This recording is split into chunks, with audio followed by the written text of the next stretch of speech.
You don't win gold on your first go around at the gym, you know? It's a long road to an Olympic gold medal. And that's where we're at. We're just beginning that journey. Yeah, yeah. Well, I think for me, I actually made more money my first year in business, and then I slowed down my second year to try and catch my breath. So I hit six figures in 13 months, Okay. and I hit $100,000 like I think it was like January 5th last year. And so it was just one of those things. So from January 2021 to January 5th of 2022.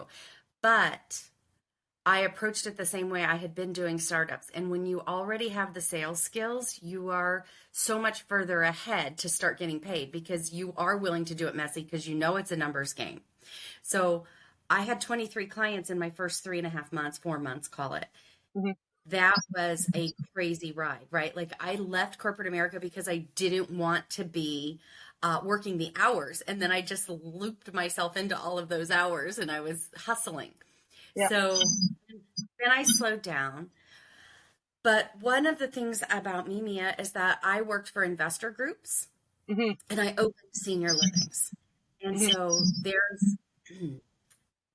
there's a national average, excuse me, and the national average of opening a new senior living is you want 40% of your place to be pre-leased before you open the doors when it's a new place.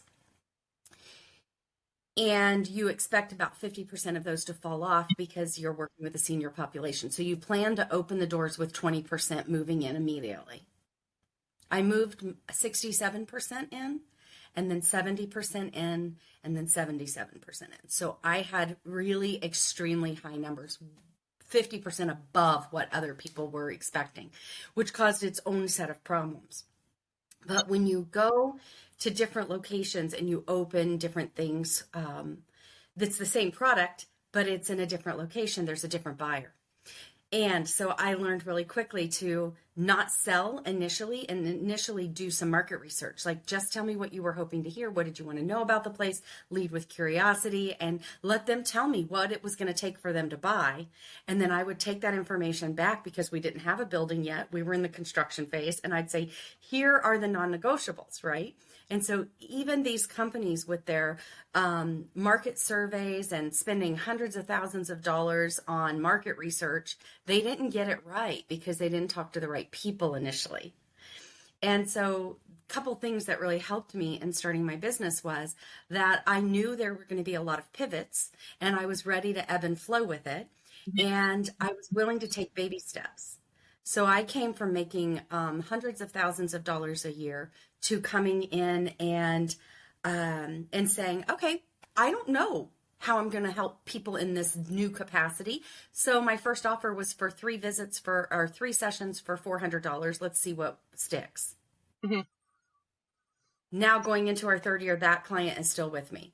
She's renewed and she's paid the higher rates all along because I'm helping her create she's a financial planner, but I've helped her grow her business. I've helped her have less anxiety about the growth. I've helped her let go of the clients that she can no longer serve in her own best interest and in theirs. And so it's been a wonderful ride. But along the way, I had to stop hustling because I was used to hustling all those years. Yeah. And that's why I was burned out. Corporate America is a hustle and a grind. And I was ready to let that go. But then I had all of those habits of hustling and grinding. Of course. So I think my story might be a little different. Some people struggle to actually make money, and I was making money from my first week in business. Not a lot. And so then I had to deal with things like raising my prices every month for a little while. Like, okay, now I understand the questions I'm getting asked, so let me raise the prices. And again, I understand sales and I understand how to create the value. So I was able to do that for people and say, okay, now that I've worked with a few people, here's what I see people really needing. So I went from doing those 3 sessions just to get my feet wet to doing 12. Right, in this new business model. And Yes. your clients then would be completely different from what your job was, because that was a very focused niche. But now, I'm curious to hear about the buffet of beautiful different types of people that come to you for these services, right? So It was spaghetti against the wall the first year. And I knew it would be, yeah. because I kept telling people, listen, if you're new in business, because I learned this in doing startups, if you're new, you have to figure out who you help, how you help them, and why they should work with you. And so those 3 questions, you have to answer those first. And none of us know, because if I worked for, if I opened $150 million projects and they didn't know the answers to those questions, and they had spent hundreds of thousands of dollars on market research and different things, or tens of thousands, I guess, on that, how were we going to know? We're just going to decide. It never happens that way. Who you think your ideal customer is going to be pivots, and most of the time, I would think. And one of the things in sales that I've learned over the years, I took a lot of trainings on the psychology of sales and on the personalities. Mm-hmm. And everybody needs the information in their own way. And one of the biggest things that's in the way of most entrepreneurs or online coaches coming into this world is they want to sell the way they want to be sold. Mm-hmm. Big mistake. So it's not about you. Yeah, that's like love languages. So if you're familiar with Gary Chapman and the 5 love languages, it's like there's words of affirmation, touch, quality time, gifts, and acts of service. And so we all want to be loved in a certain way, exactly like you said, the way that we love. So for me, it's words of affirmation and acts of service. And so in my household, if dishes don't get done, I feel like I'm not getting love. But I've come to realize my husband, his is words of affirmation and quality time. And now we can relate on a much more personal level that actually understands the person rather than like me, right? So it changes the dynamic, and it takes you into a deeper connection and a more like space to explore yourself and either your potential client or your partner or friend or whoever. 100%.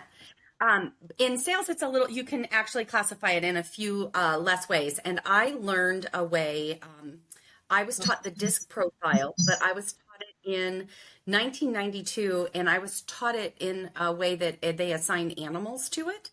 And actually, I used it for all of these years. And I reached out to the gentleman. He's much older now. He was a college professor. His name was Charles Clark III. And he doesn't really have an online presence. His books are not even, I mean, you have to find them used on Amazon at this point. But I reached out to him when I started my business. I said, listen, I use bulls, owls, lambs, and tigers every single day for the last 30 years since you taught it to me. I was so young back then, but I grasped all because I was in the thick of it. And I realized how these different animals or DISC profile personalities need their information. And so what happens is many, many times they tell you that your avatar is actually a former version of you. Mm-hmm. And it kind of is. But what I found is we don't really want to pay a former version of ourselves because we can already do those. We have the same skill set. They were in a former place that we relate to, and they might have dealt with the same limiting beliefs. But what we want to pull us through is the actual opposite of the complement to our personality, right? Give you an example. So the 2 zones of genius. So where a person has this beautiful idea. So in your corporate life, the model for opening senior homes, you had the expertise for the sales, which they didn't. So then you're each becoming 2 halves to a greater whole with mutual benefits. Mm-hmm. Yeah, it's fascinating. So in my coaching, I really work with people to understand first who they are, and then I help them understand, and it's a process to get you out of your own head. I learned it the right way from the get-go. So for me, it's kind of like I lived 30 years of my life as a chameleon. I I literally just, whoever I'm with, I became that person, and I sort of understood and gave them the information as they needed it, and I recognized it by the questions they asked. And so it was this way of being able to understand, oh, this is an engineer. He needs information logically. He doesn't care about feeling words. He wants to know, or she, there are a lot of women who think very logically. They need their information in a very organized manner, and they like processes. And so you have to follow a system to help them move from awareness to interest to consideration to commitment. So what happens is you just have to get really good at understanding what that personality type needs. Now, once you move into the digital world, that's what your testimonials are for, and why you have them from 4 different angles. And that's why your sales page has a whole bunch of different bullet points to hit. It's your help statement. You hit all the different personality groups within a really good sales page. Right. In one flow. Yeah, but you have to learn how to get there first, right? With the different personalities. Most people say, I don't want to work. Like if you have the S is the supportive personality on the disc profile, and this person is probably 80% of my clients. She is supportive and helpful, and she has a passion and a mission, and she loves helping people, but she clams up when it comes time to talk to people about money. Is that right? And so I see you raising your hand. And so what happens to her is that she starts thinking, well, I don't like when people push me. I don't like when people ask me questions. I don't like, and the thing I try to say to her is, listen to who's in the center of your thoughts right now. You have to get out of your own thoughts. It's not about you. It's about the person that you can help. And so much of my sales work that I do inside of my coaching is working with people to get them to see. And so I have a very step-by-step process, and, taking them through how to believe in their offer. And so there's work that I make them do. I don't do it for them. It's not just words. And then they have to come back to me and they still don't get it. And then I'm saying, okay, but here you told me this and you X, Y, and Z. And so we figure out what their unique selling proposition or their secret sauce, right, is based on the homework that they're doing. And then they start to believe it. And I'm just going to tell you a little story, right? When I was a stay-at-home mom for a few years, I have 3 kids. I had them in 2 years, twins the second time. I was really, really busy. I didn't have a lot of time to watch TV, but Oprah would come on and I would have some time for Oprah. And I'd always think to myself, if I were Oprah, I would do it like this, or I would have asked that.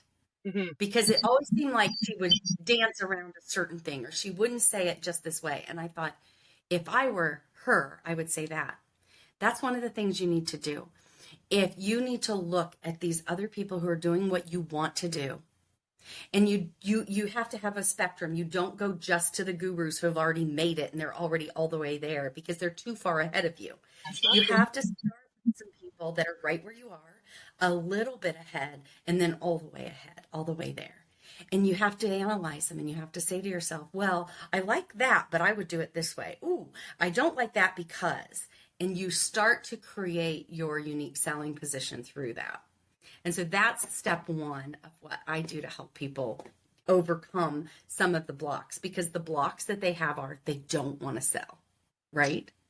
I read I think it was in one of your submissions, or while I was browsing your Instagram, and I have a couple of questions about one of the things I saw on your Instagram that was wonderful.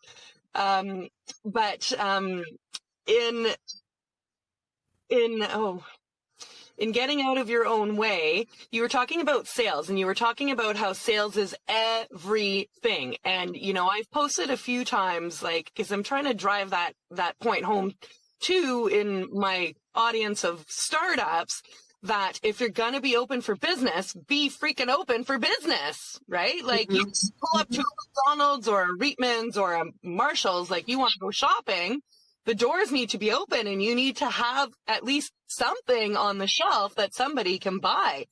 And this is part of, cracking the shell in the beginnings and at all different levels of growth through the entrepreneurial journey. But it's so important at the beginning to get comfortable with, it's so cliche, being uncomfortable, but being damn proud of what you have, because if it's burning in you, then there are people who want it. And so the sooner you can own that, lock that in, sit in that, and then, like you said, just throw spaghetti at the wall until things start to come back. It is a bit of a mind game, and one that you need to spend time on, or just do it anyway, to get out of the way. And I feel sometimes like I'm trying to pull a jet plane, and like, where's the momentum? And I get a little bit and it falters, and it falters. But again, to lean on like a fitness metaphor, the journey of losing 100 pounds starts with one step. And I witnessed a person do that, and their first step was just like walking around the block and then just pushing off of a telephone pole. That's how they started. And they had a coach, they had somebody there to support them, a personal trainer, but they had to go through it because nobody else can do it for you. As much as we have coaches and mentors and programs, nobody else can lose the weight for you but you, and nobody else can make the money for you. Even if you hire out a salesperson, like, they need to know what your messaging is, what you're selling. What is your unique selling proposition? What is your secret sauce, and why should somebody buy from you? And if you haven't figured that out yet, it's still okay. That's what your first years in business are all about. And that's where people think that, well, they need to either figure it all out first, or they just have, we know it as imposter syndrome. These are all words that I think are hilarious because I never, ever heard these words before in my life. I'm like, okay, I understand it because I trained salespeople. And so really nice people, teachers, for example, they have this business idea, right? They love educating people. They love putting a process. They love stepping you through it. But where they get like I can't find my voice is when they say, this is how much it costs. Or, well, I'll email you how much it costs. They like to email you. I had a client once, and she was like starting an HR firm.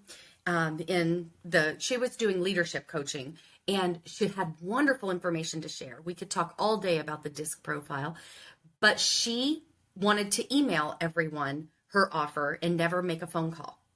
Well, I don't like phone calls because they're very interruptive. And I remember when I was in that field, it really bothered me to get a phone call. And I said, well, again, who are we making this all about? Yeah.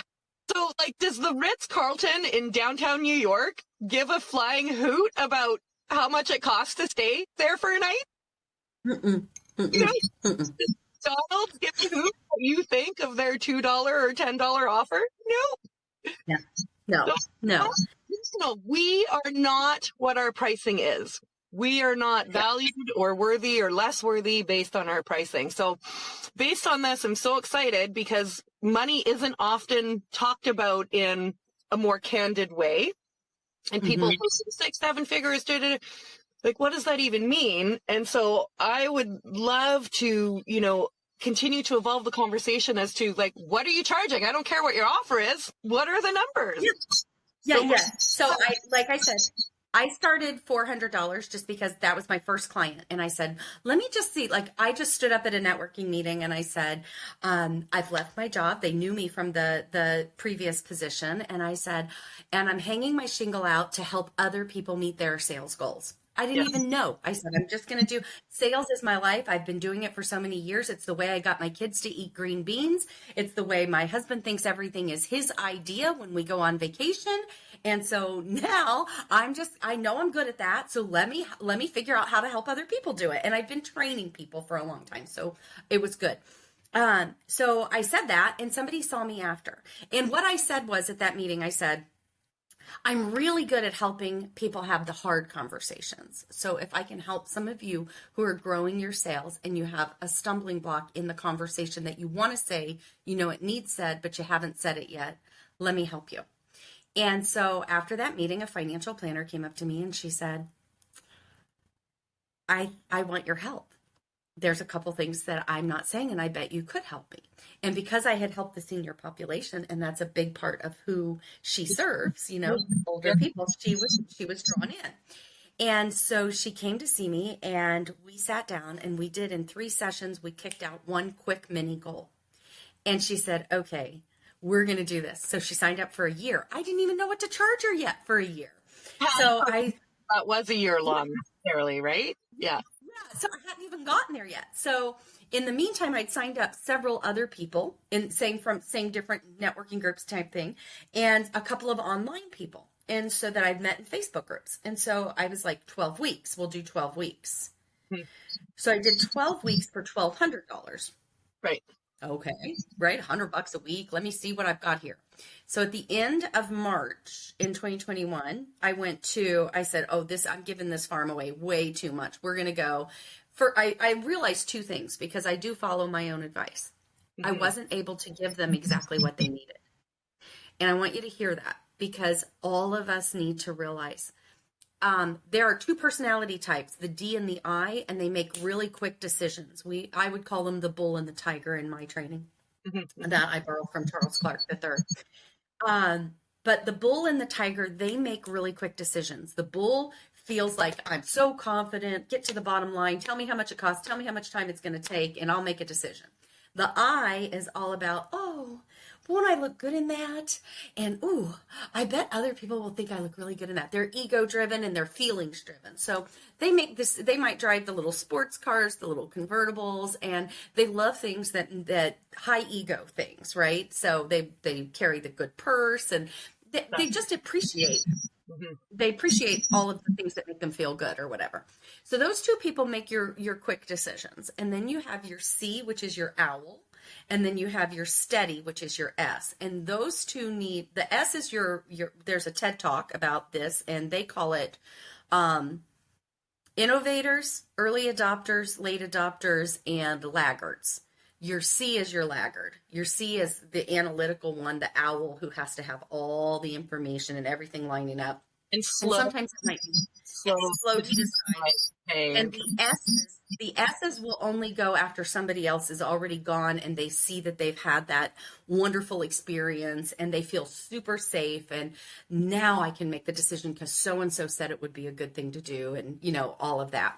But the thing about that is, when you're building your business, all of the personality types are valuable, but when you're building your business, you kind of want to attract those D's and I's, because those are going to be the quick things to help you make the money, right? Ready for what? So you want to get to those D's and I's. If you're an S, the D is the person who always hurts your feelings. You don't like them. Yeah. You're like, but I don't want to work with a D because they're always cutting me off when I'm talking, but they need you. You're the compliment to them, but you can't gain their respect if you haven't stepped into your authority and your leadership. And so that's the other thing. I have a quote on my Facebook page, and it just says that selling is enthusiastic problem-solving leadership. That's my own quote. That's what it is. You have to be a leader. You have to say, I can help you. There are words out there that if you're saying these when you're starting up, you are making the biggest mistakes. Don't say, I'd like to, I'm trying to, I might. Those are going to be killers, because you can't build authority with the people that need to trust you to move forward, right? And you hear it all the time. Well, what I'd really want to do is, no, I am doing. If you never, I mean, I probably could. So just call me, and I'll see what I can do, and that's part of learning to walk, right? So my other favorite analogy is babies. So we don't expect babies to come out ready to ride and fly planes and stuff like that, but we do encourage them when they are demonstrating progress on any of their development skills. And so reminding ourselves to be kind that way, but also tuned in with awareness of where too much of our adult conditioning is fogging that up, and trying to find ways to clear that out. So, you were corporate, but you ran businesses back at the beginning. You and your husband were in real estate, and then you have this Minnie Mouse airline stewardess uniform. But so what is that for? That is such a gorgeous photo. Like, I love that timestamp of, who we've been to where we are. But I couldn't figure out where or what job that tied into. So, for you starting this business now, coming with strong confidence, proven track record, experience in business before, did you experience any of the startup shit that bubbles and messes with the head, a year and a few days ago when you opened the doors for Yvonne Sales Coach?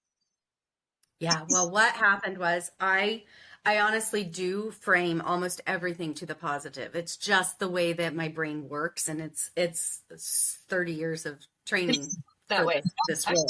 Yeah. But I will say that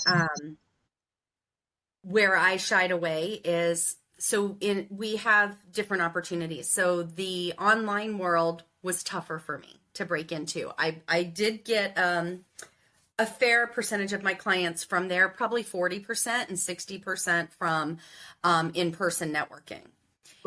The in-person networking is so easy for me, right? I can stand up and I have a great energy and I'm a great problem solver and I can listen to what's being said and I can create something on the fly and I can say, if you're looking for a way to crush your sales goals, I help you master your sales conversations, and you can see me after and I'll give you my top 10 tips.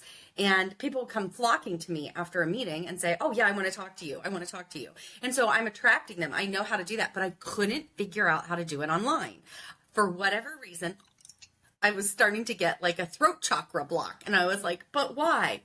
And so I think when it came down to it, what I was really dealing with was, I hadn't replaced my income in my head yet. Mm-hmm. And I'm going to get really serious with you here for a minute, because there's a couple of things that go into this. I'm going to give you a little background, then I'll pull you back into my business. So my background is that I grew up with a single dad. I was the oldest daughter, and I raised, from the time I was 11 till I was 18, my sisters. So assertive, bossy, oldest child, everything was thrown on me, and I'm used to taking whatever's thrown at me and making stuff work out. So I think that really worked out to my advantage later on in my life, because, I just figure things out. That's what I had to do as an 11-year-old girl. Pardon me? Sisters. There were 3 sisters and a brother, and they were 4, 3, 2, and 6 months when my stepmother left. So I had to potty train. My brother had a cleft palate. She left right after he had surgery for his cleft palate. His arms were tied down to his diaper, so he could never put his hands towards his mouth. I mean, talk about initiation by fire, as for a little girl learning to take care of other people. So from potty training to their periods, I did it, and it was not an easy thing, but it prepared me. You were barely just out of diapers at that point. 11 years old. Yeah. So I had an upbringing that prepared me to take charge. Yep. And so that was a good thing. Also, I excelled in school because I loved school, right? I loved school because school was where I got to be a kid, and home was where I had dishes and dinner and diapers and all kinds of things that no 11-year-old should be worried about. Yeah. So I loved school. I excelled at school. I did really well. And I learned really early that made my dad happy. And so when I did really well in school, I mean, he would copy my report cards and mail them to my grandparents and say, look at Yvonne, look at this, right? This comes into play in my business because I got into sales. It's a wonderful story. If anybody's interested, they can catch my first episode of my podcast. Mm-hmm. It's called The Sales Conversation Coach. And it's a wonderful story of how I fell into real estate. And what happened was it changed the trajectory of my entire life. It's a really amazing story. But again, I got addicted to the highs of doing good things, right? And those are accolades. I never cared about the money. It's so funny how the money just came flying in at me, and it was never the object of my affection. The object of my affection was taking somebody who came to me and said, this is what I want, and can you help me figure it out? And I'd say, yes, let's do this, and take that problem and, oh, yes, we have a solution right here. What do you think of this? And here's how you can make it happen, and educate them all the way through the process of how to buy it and what it takes to qualify and all of these things. And so what I didn't realize is what a hit I was getting from being able to sell. And, it just became almost my drug of choice, I would say, since I never drank or did drugs back then, not that I'm doing them now, but I do drink. But what I'm saying is, it was just so fortunate that I got into that. And so I was recruited for most of my jobs in my life. I had one period that my husband moved us to DC that went really badly, but, and I ended up taking an internship somewhere for $15 an hour just to get in the door with a company. And that's a great story too, because on my second or third day at that job, that I was willing to take just to break into this senior living world. Okay. I go to have lunch. And I see a woman in there and I say, hi, I'm Yvonne and I'm interning. And how long have you been with the company? And she says, oh, it seems like forever. And I said, oh, great. That's really good news, because if somebody's been here a long time, they must really treat you well. And she looks at me very surprised and she says, where are you from, Yvonne? And I said, the good old Midwest, Ohio. How about you? And she said, well, I'm from right here in Virginia. And I said, well, it's really nice to meet you. I didn't get your name. I'm Yvonne again. And she said, Leslie. And I said, well, it's so nice to meet you, Leslie. And I talked her up for a few more minutes. And then I went back after lunch and I had a demand for my resume, because she was the founder and CEO of the company. And she sent an email to human resources and marketing and said, I have never been disarmed so fast. And where I couldn't get out of it, this person needs to be on our sales team and we need to find a spot for her.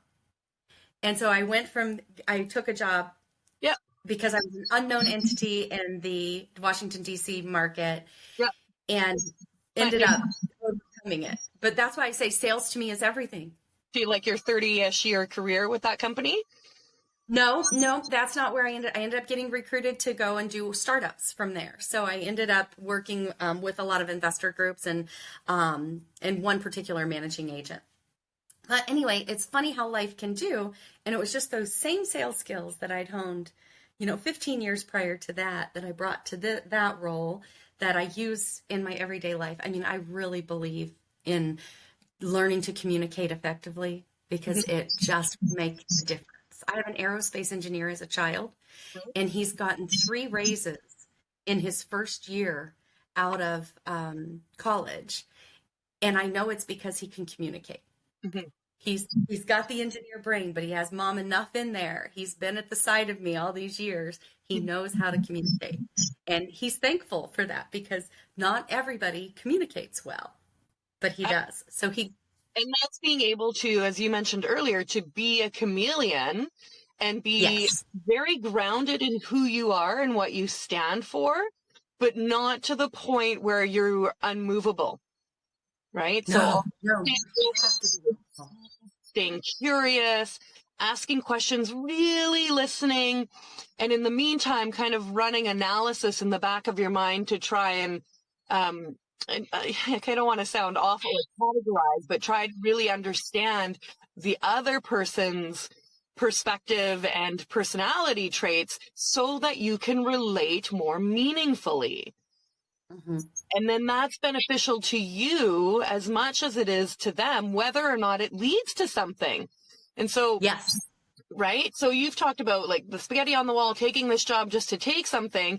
And if we don't just try things, we don't know what opportunities will come our way. And opening, like, life is an experiment. So have as many as possible, right? And just do different things until and then they accumulate to be more and more. They all are, small pieces of the puzzle that add up together. And there's, especially in like year 1, year 2 of launching your own business, don't expect to be perfect. Don't expect to have it all figured out, but keep trying different things without going down the rabbit holes of shiny objects. Although I feel like that's part of the rites of passage too. It somewhat is. Yeah. Right? You have to pick one thing and get really clear. And this is what I'd say to my clients. Listen, let's get really clear, but give me at the minimum of 90 days to go all in on this. 6 months is ideal so that we can learn everything we need to learn about. We'll learn what you like about it, what you don't like about it. I already knew, like, I turned away clients my first year because I needed the money, because this is where we're going to come back into some of the story that you wanted to hear about. A couple of things. Let me finish the thought there. Things you're going to learn who you help best by helping enough people. If you don't help enough people, if you kind of limit yourself, and there's more people out there that you can help if you're willing to get, like you said earlier, a little uncomfortable, because they might be a personality that really needs you, but you have to learn how to communicate with them. But anyway, yes, so there's a lot that can go on with that. But what happened to me was I did well in school. That got me really well. I had the dad situation where I was helping raise these kids. That taught me to be really assertive and problem solving, to take the world head on. And then in my sales career, I was always, and I don't say this to brag, but I was always in the top of my companies, always, no matter where I went. And it was never, ever because I cared about being at the top. It was always because, who can I help? How can I help them? And, listening to them. And I made a lot of friends along the way. Some of them bought from me. Some of them didn't, because it wasn't the right thing, and that was okay. I also learned there is such a thing as a bad customer. Yes. And so I learned that very early on. We call them vampires, energy drainers. I won't take an energy drainer for a client. If you are the personality type that relates to Eeyore, we are not a good fit, because although I will bring you up, you will drain me from being able to serve my other clients at my highest and best.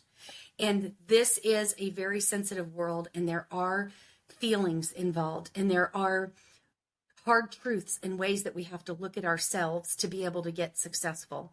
And I need to have all of my best energy for my clients to be able to pull them up. My clients describe me as radically encouraging. And I think that is amazing. And I want to stay there. So there are certain clients I can't take on based on their, they haven't done the work yet to take 100% responsibility for their success. When they do that, to finding people who are like ready to go. Right? They're looking for you, you're looking for them, you're already a match. There's some pre-qualifiers that have taken place because of life experiences, so that when you meet, it is perfect timing, and there's no need to live in this scarcity of beggars can't be choosers. Like, you absolutely can choose. And if you choose clients that are better suited, you will probably remove a lot of hard lessons that you don't. Well, we have to learn what we have to learn, but you can also learn from other people's mistakes and, kind of speed up the process for yourself a little bit. Absolutely. So I think it's an attitude. It's an attitude that I'm looking for with a client match. Yeah. And if they complain about everybody else in their life, and they complain and complain and complain, they just haven't gotten to the place where they're ready to succeed. And I am not a therapist, so they need to go take care of that somewhere else. Yeah. I can help people who need the encouragement and who need somebody to, I call it tell the truth in bubble wrap. Okay? Because they need a soft delivery of what they need to hear. For example, I have a client right now. She's in the middle of a launch, and it's her very first one. She's been going strong for a year, and she's made a couple $100. Mm-hmm. We made her a few $1,000s in a day. Mm-hmm. And she just launched a membership because that was the easiest thing for her personality, for her clients. We put ourselves, where do they need you? How do they need you to show up? And we created an offer around that. And then every week We have worked on her mindset, and we have worked on her skill set, and we have worked on getting her out of the equation and keeping them at the center. And she doesn't do it on purpose. It's normal human nature to think, well, I don't, like yesterday she said to me, well, I don't like asking questions because it feels pushy. Mm. And I said, how do you know how to help them at their core, especially if they're like you and they won't be forthcoming? If you don't ask the right questions, how will they ever get the help that they're really seeking? Mm-hmm. And she said, God, I love that you're my coach. And I said, well, I love that you're my client because we're learning a lot about each other here. So anyway, all of a sudden she texted me last night and she screenshotted the picture of the money that she had made. And she said, I'm depositing money in my account. And she was just thrilled. And it was wonderful to see her. But so when I tell you about the limiting beliefs exist, but it's the attitude. We just can't be in this place where I can't help anybody. People don't want to work with me because of this. We have to be able, you have to say, I can help people and I just need to learn the steps. That's an attitude I can work with. But if you have this draining negative stuff going on that you haven't dealt with yet, you need to figure that out first. But what I want to tell you happened is, and to me, because we were going back to this whole, like, what happens? Mm-hmm. So yes, there were things that came really easily to me, mm-hmm. as many things had in my whole life. Mm-hmm. I launched my podcast, and I got, after 5 episodes, I think it was 5, I got a notice from Apple that said I was trending on their top 200 entrepreneur. And I didn't put another one out.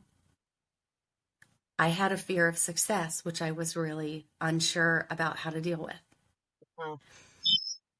And I tell you that because you asked, what did I deal with?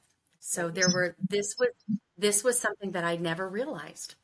And I had to stop and I had to take a break. Like, I started to get anxious. Like, how will I keep up with that now that they've put me there? And I never rank myself. I'm not looking at where I am next to another coach. I'm not comparing myself to somebody else. I'm saying, how did Yvonne show up today? How can she do it a little bit better? What did she learn today? And I'm saying, okay. And I never look to make $100,000. I look to make 1,000. And then 2, and then 4, and then 6. And I look to say, like, but I've always equated, what is the value I'm putting out there? How is that coming back to people? So I try to put value into the world, and that's what pays me back, right? Yeah. So, and it's a big lesson, right? And a lot of my clients are really big on value. That's our core connection. They're putting out so much value, but they're not getting paid for it. Mm-hmm. So my job is to teach them how to get paid for it. That's where I can help you get paid for it too. So and it's so exciting. It's like, I equate it to my my real estate days when I would help a first time buyer versus somebody buying their third home, right? There's just so much excitement when that light goes off, when you go, I get it. Oh, like this. And then they come back and go, you were on my shoulder. You were right there talking to me. I could hear your voice in my head. I say, all right, we're making some progress here. And what I'm teaching them, my goal is that they fly and they take this information and I do things to make sure they're getting it. Mm-hmm. But so that's my dopamine hit, is doing good for others. I love that. Mm-hmm. But all of a sudden, when they put this, you're trending in the top 200, congratulations, post, do this, do that. And I lost my voice. Yeah. I lost my voice because I thought, now what? Like, now is that a responsibility I need? Like, it just put this pressure on me, and it took away my fun in sharing this stuff with people, and it became pressure. Mm-hmm. And so 2 of the lessons I had to learn for myself were, grace is my number 1 friend. Yeah. Grace starts with me for me. Yeah. And so I took a break and said, okay, let's figure this out. Let's work through that. And why do you think that was coming up?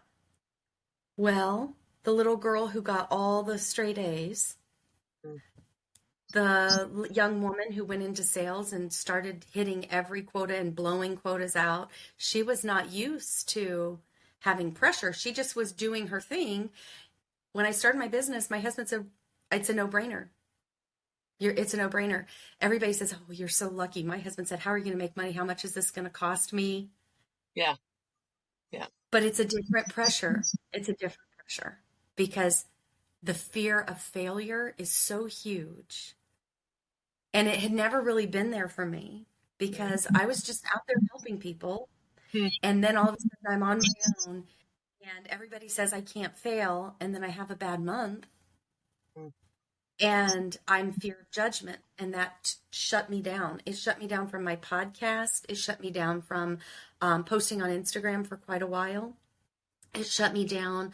I just stayed in the zone of helping the clients that I had. I didn't even prospect for more for a while, which is a number one no-no in sales. You never stop prospecting. And this girl knows it, but she took a break. Yeah. And she said, let me get things right. Recalibrate. Pardon me? Had to recalibrate, right? I mean, it's a new adventure. Even though you come with this incredible platform, it's a whole new adventure. And this is like the emotional side, the personal side, the self-exploration of who am I when this happens, and not losing touch with your overall undeniable, complete deserving worthiness that exists regardless of any of those other things all the time. And anchoring back. But the good thing that happened is that I've been giving myself grace and I've been saying it's all okay. And what did I learn? And I'm always asking, what did I learn? And then what happened was, because I was taking that break from social media and I just said, okay, I'm just going to concentrate on my clients. I kept a notebook. This is something I think is genius, but I've kept a notebook of every client that I've ever had and all the questions that they ask. So a lot of people just record the meeting and go on, but I keep my notes. So what questions did they ask me? And so that became the way that I was really developing my own voice, is looking back and saying, what do I answer most often? What feelings do I help them overcome most often? And so now I have this really clear picture of who I help, how I help them, who I want to help, and why they should choose me. And that has been a bonus that came out of it. But in the middle of all of this, okay, my husband lost his job. We lived a mile from the beach. My business I was only charging $1,200 when this happened. I wasn't going to be replacing two incomes on $1,200 offers. And I didn't have the confidence yet to say, okay, they should be paying me $5,000, because my confidence, as much as I know I can help, I didn't know who and how and why me yet, because I was still in the first 4 months of my business. And we made a decision to move from our dream home and get something much smaller that I could afford to pay the bills on with my little $1,200 offers. And then, of course, I was raising the price as I went and still going out and prospecting and meeting new people. But that was a huge hit. I went a year without eating out. Like, we love to eat out. We love doing that. We didn't do it. I went a year with living in all of my old clothes. I didn't go buy myself a new shirt. I said, nope. I mean, I'm paying the bills and I don't want to go back to work for corporate. I don't want to travel. I don't want somebody else telling me about how many days of vacation I can have. And I'm building my business, and I teach my clients to do this, to be my dream hours. So it might take me longer to get all the way where I want to go, but I'm living my life and enjoying it. So I don't work Mondays and Fridays except for my creative time. And then I have flex time that I can see a client if they're making up for something. So otherwise, my Mondays and Fridays are pretty clear. So I can be creative. I can take extra walks. I worked 6-7 days a week for almost 30 years. I worked 12, 13, 14 hours a day a lot of times. I would say that I just didn't lose touch of my why. So now I see all of my clients. Well, I have one every other week on a Monday, because she's a renewal that I've been with for 2 years. And I have one on a Friday morning at 8 a.m. once a month. And she's in maintenance with me now. And those are my only appointments. Otherwise, I see all of my other 11 clients Tuesday, Wednesdays, and Thursdays. Yeah. So it's a busy Tuesday, Wednesday, and Thursday. But I'm building it where I have Friday afternoons off and Monday mornings off all the time, and weekends. Yeah. I didn't I didn't even put my email on my phone Mm-hmm. so that I couldn't get all caught up in that because So that you can hustle. plug, because with social media and the marketing and all this instantaneous response of things, it's so important to set some boundaries around leaving the business, and even in startup phase, to give yourself time. So like, I'm working full time, I'm launching my company, I'm, still kind of living a recreational life.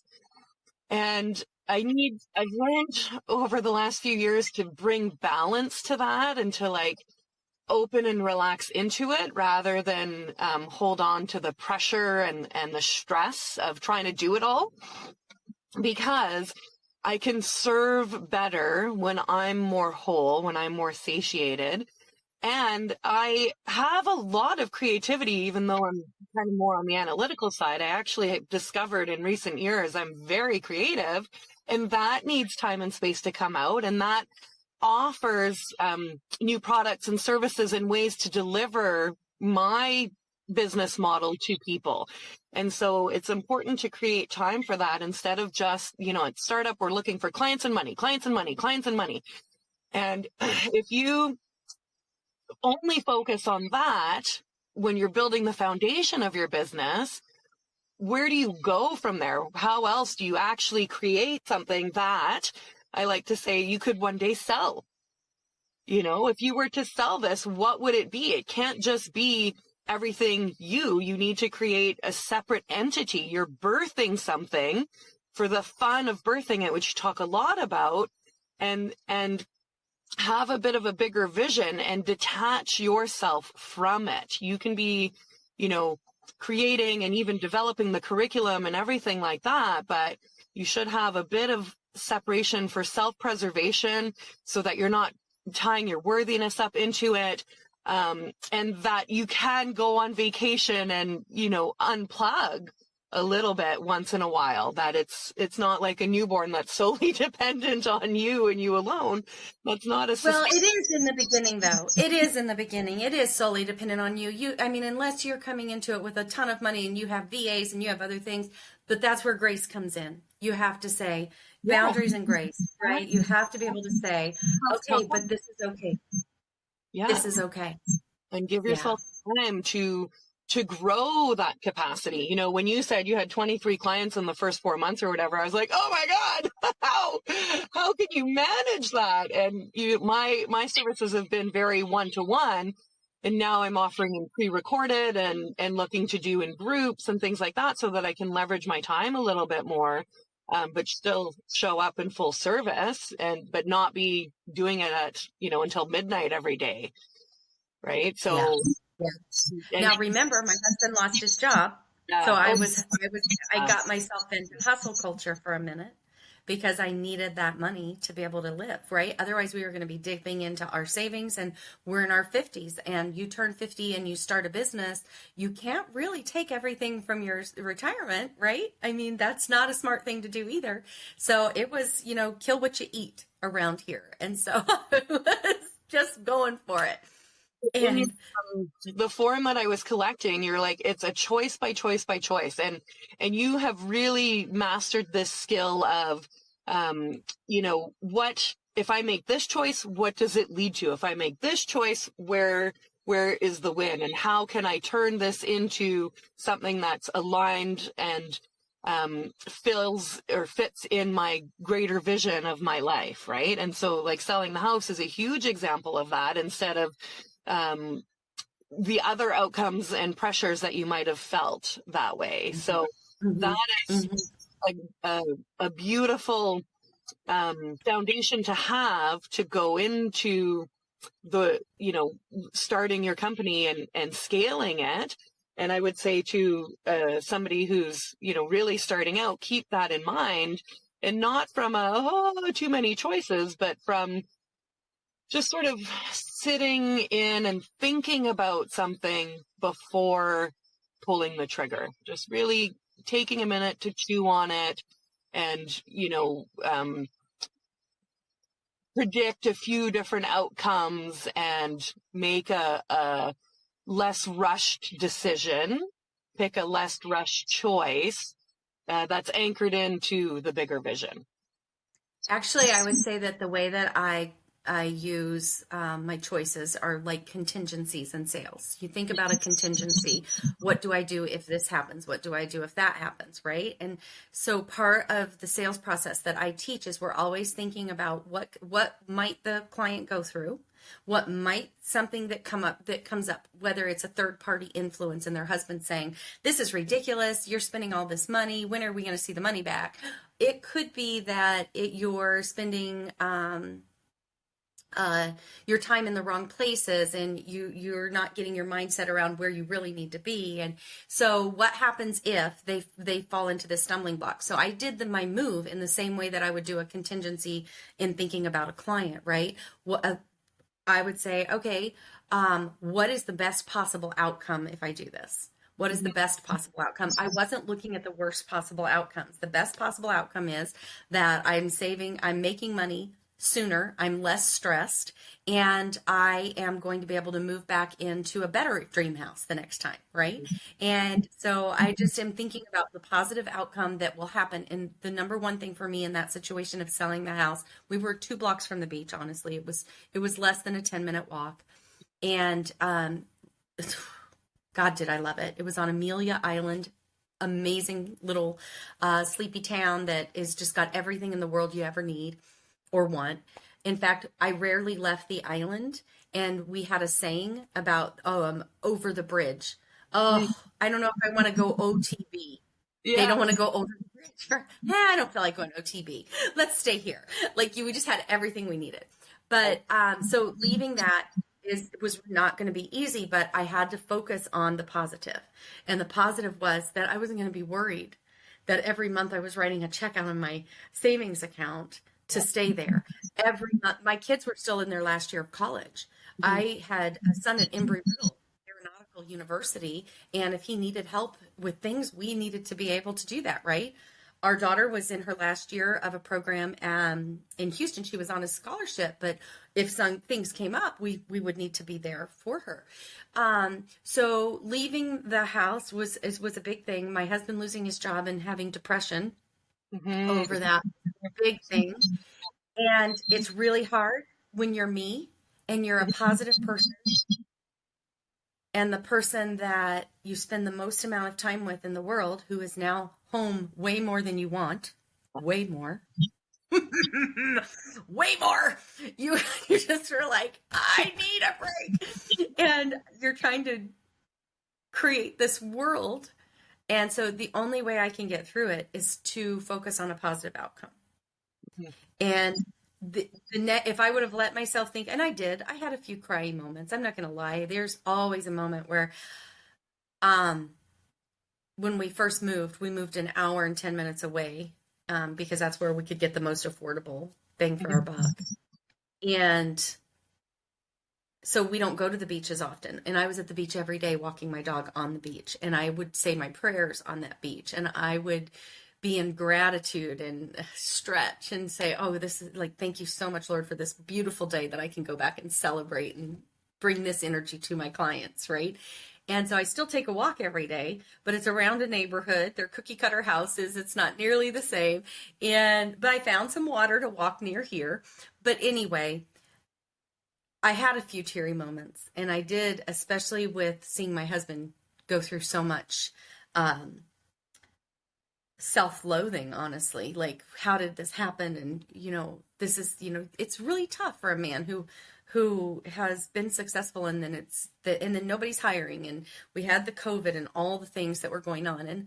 And honestly, they don't want to pay the top salaries anymore, right? They say, oh, let's see if we can just put somebody in here and make do and pay them half as much. And it becomes a little bit of a self-esteem hit.